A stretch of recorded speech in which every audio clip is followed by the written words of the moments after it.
ang pagsulay normal lang sa Kristohanong kinabuhi. Many Christians mistakenly believe that difficulties indicate only on God's pleasure.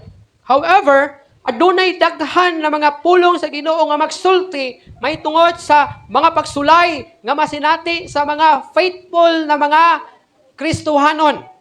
Abin manggod nato na pagsulayon ka sa Ginoo is unfaithful ka sa iyaha.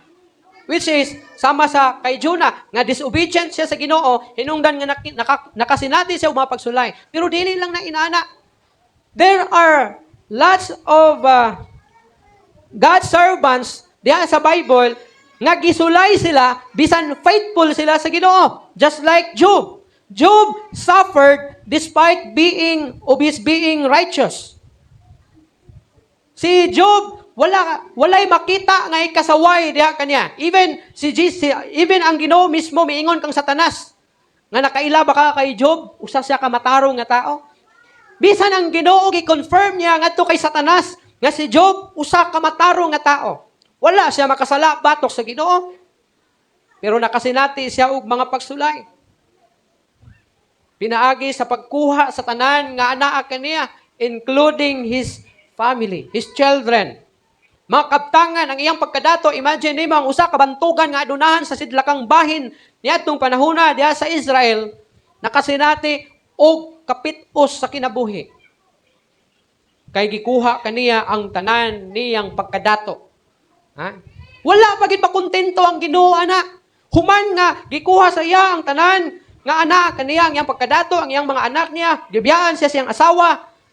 Nagkita na pud ang Ginoo og si Satanas. Unya iya na pong giingnan si Satanas nga kaila baka sa kong alagad. Usa siya ka mga kamatarong nga tao, sulayo siya.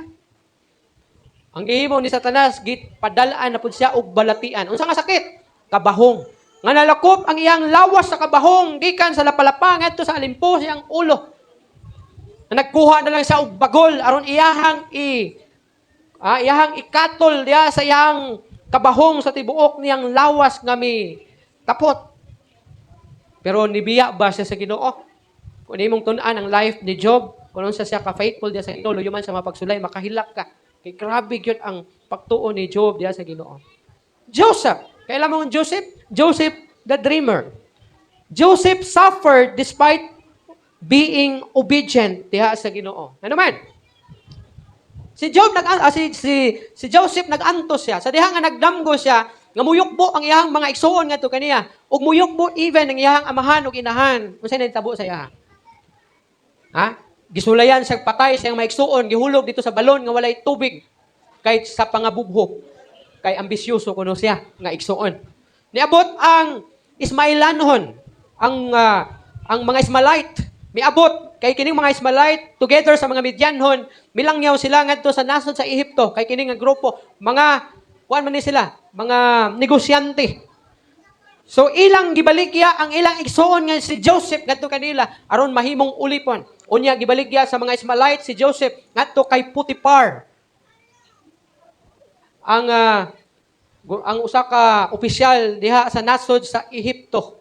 O gihimo siyang ulipon diha sa balay. O tuod man tungod kay maayong tao si Joseph. Gisaligan siya sa panimalay ni Potiphar. O giingnan siya nga ikaw tagaan tikag katungod nga magbuot dinhi sa balay. Ayaw lang og apila ang akong asawa. Pero tungod kay nakagusto ang asawa ngadto kaniya, gisulayan siya og tintal pero tungod kay wala man siya na tintal, gipasanginlan siya og usa ka sala nga wa niya buhata og gipriso siya. Sulod sa 2 ka tuig didto siya sa prisuhan. Can you imagine? Nag-obey siya sa Ginoo. But despite sa iyang pag-obey sa Ginoo, nag-antos si Joseph. Napriso siya tungod kay wala lang siya muhimo sa temptation, sa pagpanintal kaniya sa asawa ni Potiphar. And even Paul suffered despite faithfully serving Christ. Human si Paul, nga kaniadto si Saulo, nadakpan sa Ginoo, samtang nagalakaw siya, padulong adto sa Damascus. Gidala siya sa usa ka balay, human siya mabuta, kitambalan siyang Ananias, ug unya nagwali diya sa kadalanan. And even, siya ang nagtukod, nahimo siyang tent maker, o gitukod niya ang mga iglesia, diya sa unang iglesia. Siya gani ang nagsulat sa libro sa epistles. From the book of Romans to the book of Philemon, siya ang nagsulat ana. Nitabok siya ngadto sa Asia Minor. Aron lamang sa pagpangwali sa pulong sa Ginoo. But still, despite sa iyang pagkamatinud-anon nga nag-alagad sa Ginoo, giputlan siya siyang ulo. And many times gibilanggo siya because of his faithfulness sa Ginoo. Can you imagine? Kini na mga tao nag-anto sila tungod silang pag-alagad sa Ginoo. That is why trials do not mean God has abandoned us. Ang mga pagsulay nilibot pasabot kini gitugot sa Ginoo kay gibiyaan ka sa Ginoo. Gibiyaan ta sa Ginoo. Apan sa God kini nga ebidensya nga ang Ginoo aktibo nga nagtrabaho diha sa imong kinabuhi. Kay kun walay mga pagsulay, pasabot ana silent ang Ginoo sa imong kinabuhi. Nga despite sa imong pagkatingali, pagkabadlungon, despite singali sa imong pagka-faithfulness diha sa Ginoo, either duha, badlungon or faithfulness, faithful ka diha sa Ginoo. Unya, walay mga pagsulay, silent ang Ginoo, basin wala ka trabaho ang Ginoo diha sa imong kinabuhi. Pero kung nay mga pagsulay, hunahunaan na lang nga ang Ginoo aktibo nga nagtrabaho diha sa imong kinabuhi. Timan ini, students are tested not because the teacher hates them, but because the teacher wants them to advance to the next level. Kung lisod-lisuron ang estudyante sa ilang maestra, dili tungod kay gikasilagan sila sa ilang maestra. Apan gilisod-lisod sila kay gusto sa magtutudlo nga maka-advance sila dito sa sunod na level sa ilang pagtungha. Na? Kung naadri balik-balik og grade 1, ayaw kasuko sa imong teacher kay basin og wa pud ka nagtinarong sa pag-eskwela, manang gibalik ka. God's test prepare us for greater spiritual growth. Kay kon dili kasulayan, dili makita ang imong pagtubo.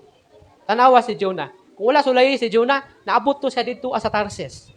Pero kay gisulayan man siya, gibalik siya sa isda dito sa Nineveh. And then nahuman ang gipatrabaho sa Ginoo sa iya.